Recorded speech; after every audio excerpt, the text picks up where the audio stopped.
नमः शिवाय। हर हर महादेव। आप सभी पर महादेव कृपा सदैव बनी रहे।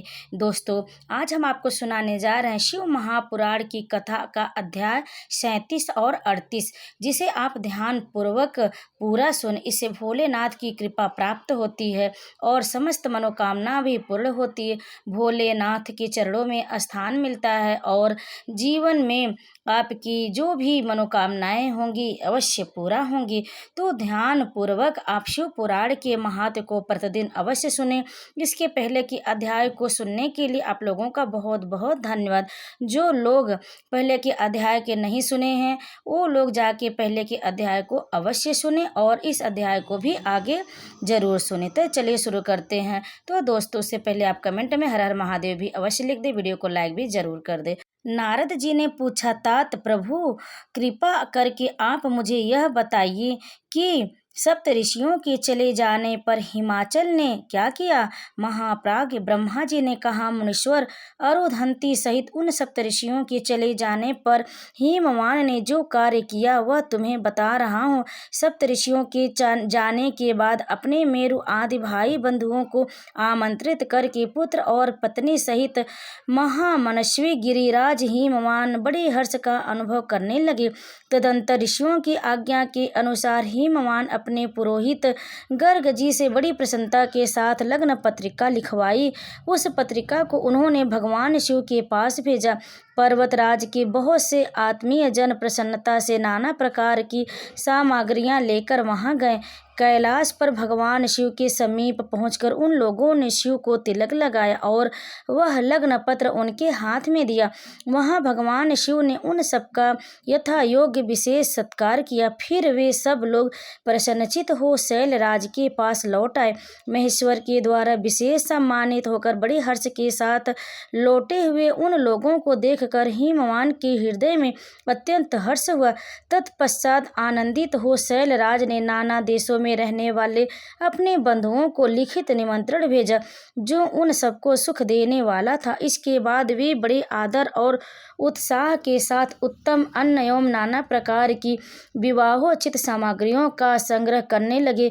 उन्होंने चावल, गुड़, शक्कर, आटा, दूध, दही, घी, मिठाई, नमकीन पदार्थ, मक्खन, पकवान, महान स्वादिष्ट रस और नाना प्रकार के व्यंजन इतने अधिक एकत्रित किए कि सूखे पदार्थों के पहाड़ खड़े हो गए और द्रव उपद्रव की बावड़ियां बन गए। शिव के पार्षदों और देवताओं के लिए हितकर नाना प्रकार की वस्तुएं, भांति भांति के बहुमूल्य वस्त्र, आग में तपाकर शुद्ध किए हुए स्वर्ण, रजत और विभिन्न प्रकार के मणिरल, इनका तथा अन्य उपयोगी द्रव्यों का विधि पूर्वक संग्रह करके गिरिराज ने मंगलकारी दिन में मांगल्य कृत्य करना आरंभ किया।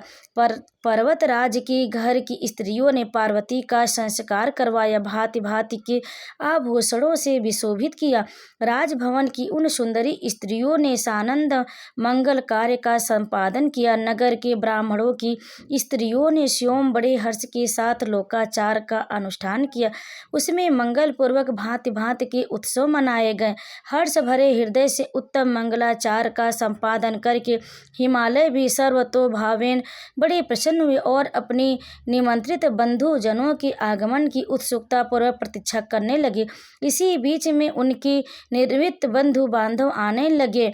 देवताओं के निवासभूत गिरिराज सुमेरु दिव्य रूप धारण करके नाना प्रकार के मणियों तथा महारत्नों को यत्न पूर्वक साथ ले अपनी स्त्री पुत्रों के साथ हिमालय के घर आए।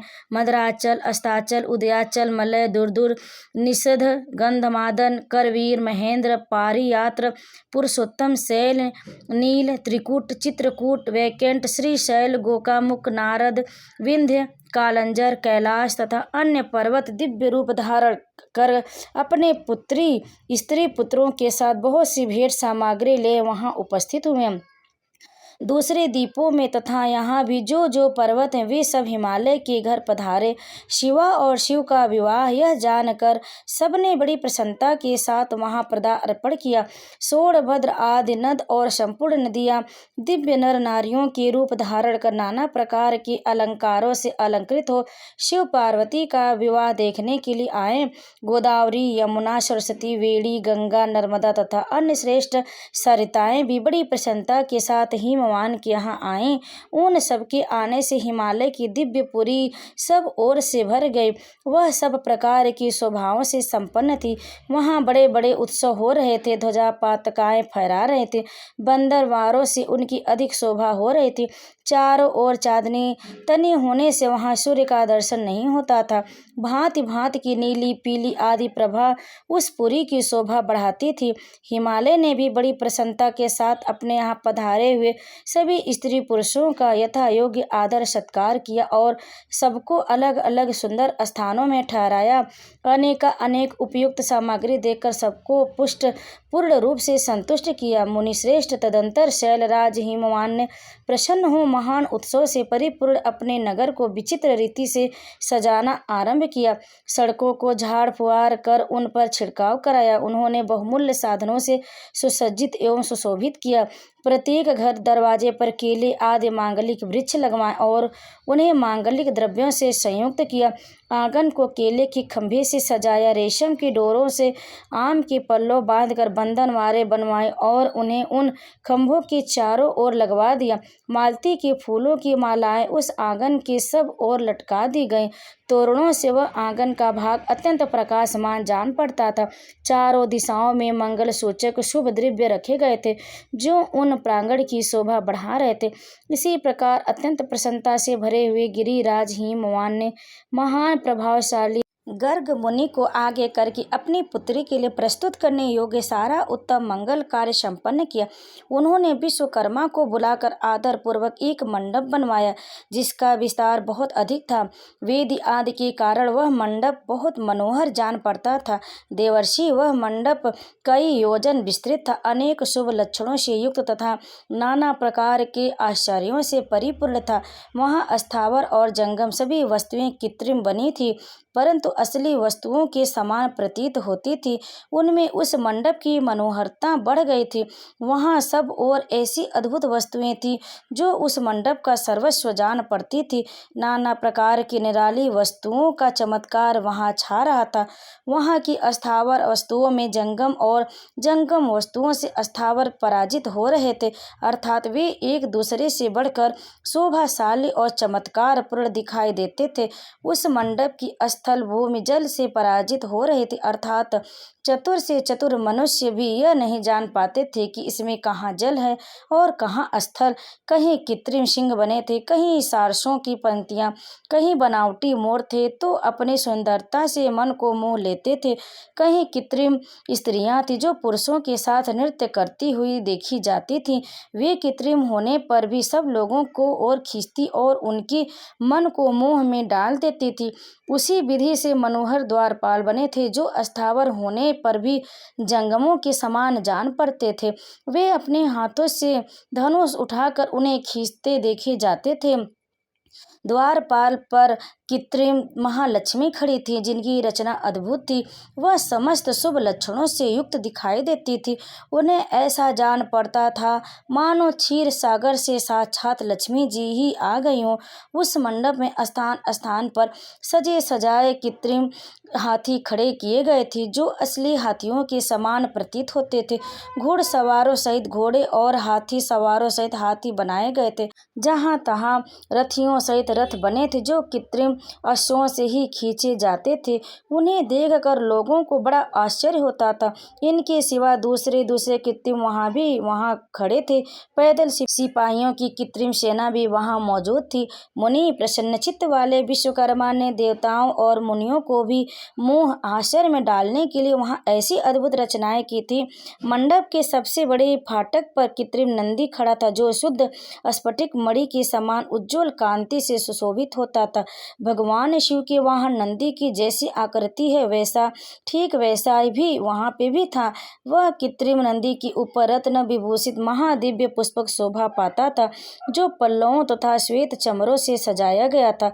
उनके वाम पार्षदों में कृत्रिम हाथी खड़े थे, जिनका रंग विशुद्ध केसर के समान था। वे 4 दांत वाले बनाए गए थे और 60 वर्ष के पाठों के समान दिखते थे। वे परस्पर स्नेह करते से प्रतीत होते थे।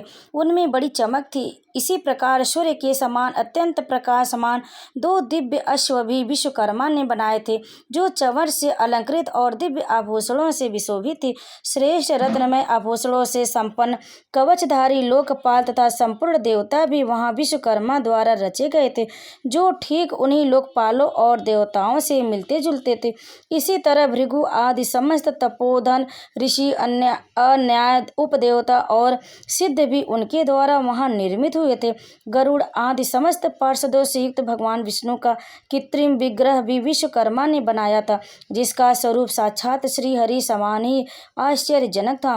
नारद उसी प्रकार पुत्रों, वेदों और सिद्धों से घिरी हुई मुझ ब्रह्मा की भी प्रतिमा वहाँ बनाई गई थी, जो मेरे समान वैदिक सूक्तों का पाठ कर रही थी। ऐरावत हाथी पर चढ़े हुए देवराज इंद्र भी वहाँ दल बल के साथ खड़े थे। वे भी कृत्रिम ही बनाए गए थे और परिपूर्ण चंद्रमा के समान प्रतीत होते थे। देवर्षि, बहुत कहने से क्या लाभ। हिमाचल से प्रेरित हुए विश्वकर्मा ने वहाँ शीघ्र ही संपूर्ण देव समाज के कृत्रिम विग्रहों का निर्माण कर लिया था। इस प्रकार उन्होंने दिव्य मंडप की संरचना की थी। वह मंडप अनेक आश्चर्यों से युक्त, महान तथा देवताओं को भी मोह लेने वाला था। तदंतर गिरिराज हिमवान की आज्ञा से परम बुद्धिमान विश्वकर्मा ने देवता आदि के निवास के लिए उनके कृत्रिम लोकों का भी यत्न पूर्वक निर्माण किया। उन्हीं लोक में उन्होंने उन देवताओं के लिए अत्यंत तेजस्वी, परम अद्भुत और सुखदायक बड़े बड़े दिव्य मंचों, सिंहासनों की रचना की। इसी तरह उन्होंने मुझ स्वयंभू ब्रह्मा के निवास के लिए क्षण भर में अद्भुत सत्यलोक की रचना कर डाली, जो उत्तम दीप्ति से उत्पन्न हो रही थी।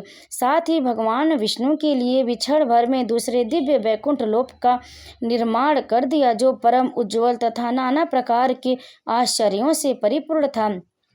इसी तरह विश्वकर्मा ने देवराज इंद्र के लिए भी दिव्य, अद्भुत, उत्तम एवं समस्त ऐश्वर्यों से संपन्न गृह की रचना की। अन्य लोकपालों के लिए भी उन्होंने प्रसन्नतापूर्वक बड़े सुंदर, दिव्य, अद्भुत एवं बड़े बड़े भवन बनाए। फिर क्रमशः समस्त देवताओं के लिए भी उन्होंने क्रमशः विचित्र गृहों का निर्माण किया। परम बुद्धिमान विश्वकर्मा को भगवान शंकर का महान वर प्राप्त था, इसलिए उन्होंने शिव के संतोष के लिए क्षण भर में इन सब वस्तुओं की रचना कर डाली। तदंतर उसी प्रकार भगवान शंकर के लिए भी उन्होंने एक शोभाशाली गृह का निर्माण किया, जो शिव के चिन्ह से युक्त तथा शिवलोकवर्ती दिव्य भवन के समान ही अनुपम था। श्रेष्ठ देवताओं ने उनकी भूरि भूरि प्रशंसा की। उस परम उज्ज्वल महान प्रभा पुंज से उद्सित उत्तम और अद्भुत था। विश्वकर्मा ने भगवान शिव की प्रसन्नता के लिए वहाँ ऐसी अद्भुत रचना की थी, जो परम उज्ज्वल होने के साथ ही साक्षात महादेवी को भी आश्चर्य में डालने वाली थी। इस प्रकार यह सारा लौकिक व्यवहार करके हिमाचल बड़ी प्रसन्नता के साथ भगवान शंभु शुभागम की प्रतीक्षा करने लगे। देवेश, हिमालय, यह सारा आनंददायक वृत्तांत मैंने तुमसे कह सुनाया। अब और क्या सुनना चाहते हो? ओम नमः शिवाय। और आगे की कथा आप अगले वीडियो में अवश्य सुने। आप सभी पर महादेव कृपा सदैव बनी रहे। कथा को अंत तक सुनने के लिए आप लोगों का बहुत बहुत धन्यवाद। अगर आपको हमारी यह कथा अच्छी लगी तो वीडियो को लाइक, शेयर, कमेंट में हर हर महादेव अवश्य लिखिए। ओम नमः शिवाय।